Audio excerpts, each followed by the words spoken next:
chấm kho tách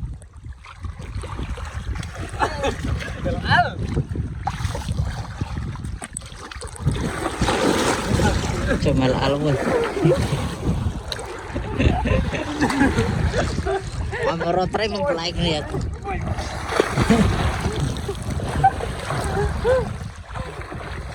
cô nó cái quả trái thế ấy cô đã có anh ấy tắt lên chơi vậy cái nón men trai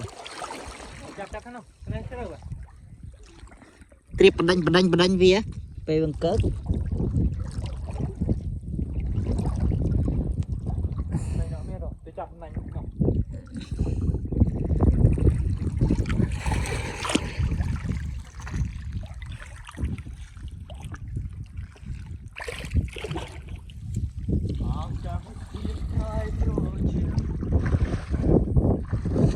Oh my god.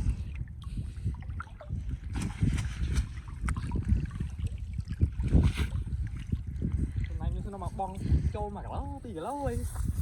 này nó trai thom anh ấy bỏ xe nuôi thế anh nó bong trip chập cho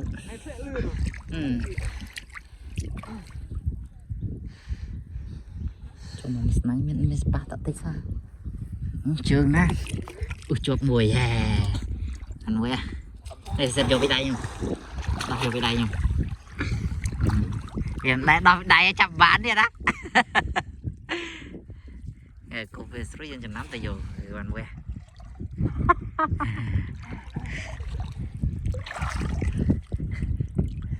đã về sửa máu chặt tiền đấy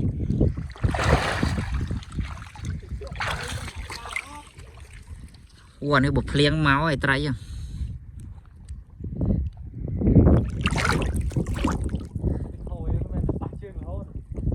chụp mới chơi phải rất ủa này tôi chứ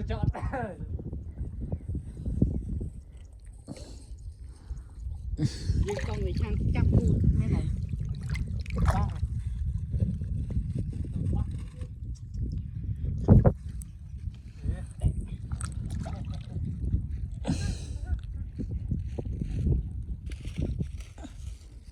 Ô, rồi.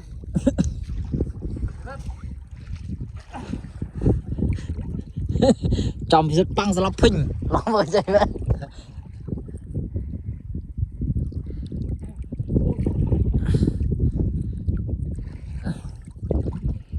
quả thằng đây tua để ban mà khôn đó mà khôn nó khen rất rồi để trai trong bát à